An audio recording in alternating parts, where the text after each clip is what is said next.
Bonjour mes amis. J'ai le plaisir de vous annoncer la sortie de mon livre sur le roi Agrippa, le dernier roi de Judée. Et je voudrais profiter de cette petite rencontre pour en faire un peu la promotion. L'histoire d'Agrippa n'est pas seulement l'histoire d'un personnage hors du commun, mais peut-être, et peut-être même surtout, l'histoire d'une époque exceptionnelle.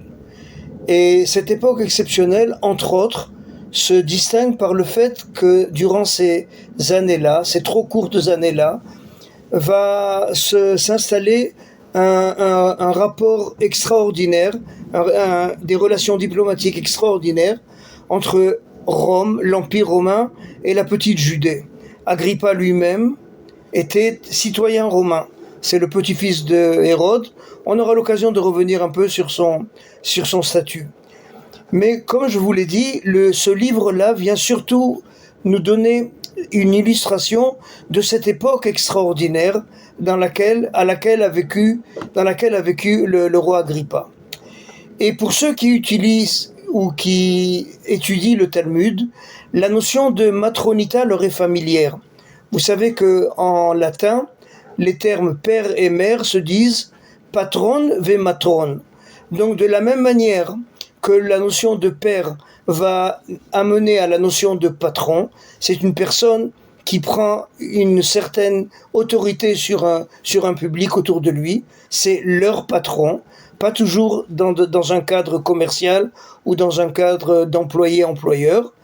Patron, c'est une personne, encore une fois, qui a une autorité sur un public, et de la même manière que le mot mater va donner naissance à la notion de matrona, ou matronita.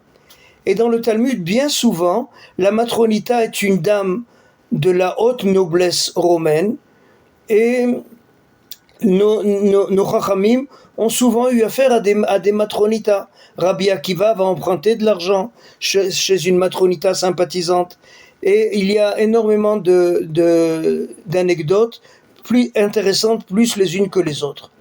Maintenant, en relisant l'histoire d'Agrippas et en rédigeant ce livre-là, je m'aperçois que Agrippas, qui est orphelin de père depuis sa tendre enfance, va grandir à Rome.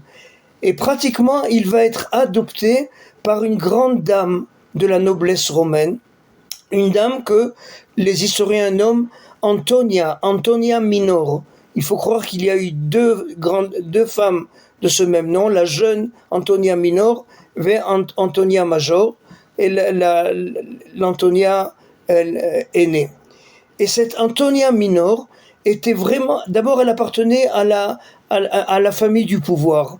C'est la maman c'est la grand-mère, de l'empereur Caligula, c'est la mère de l'empereur Claude, c'est la belle-sœur de l'empereur Tibère, bref, une femme très très branchée dans le monde politique. Et cette femme-là, d'après les descriptions de Flavius Joseph, est une femme remarquable, est une femme qui a beaucoup de patience, beaucoup d'amour vis-à-vis d'Agrippas. Elle est aussi une femme de commerce international. Elle a des relations commercial avec le frère de Philon d'Alexandrie, qui était lui-même un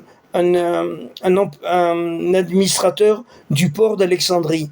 Bref, en relisant les détails sur la vie d'Agrippa et ses relations avec Antonia, je viens de comprendre que ce genre de personne a dû impressionner les chachamim du Talmud au point de nous ramener des anecdotes où il est question de ces grandes femmes de la noblesse romaine.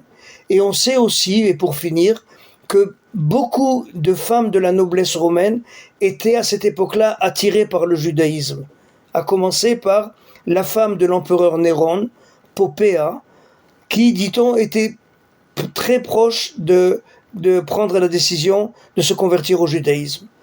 Et dans le cadre, encore une fois, de ce livre, on aura l'occasion d'évoquer différents thèmes qui vont nous éclairer sur cette période hors du commun, période à laquelle a vécu le roi Agrippa.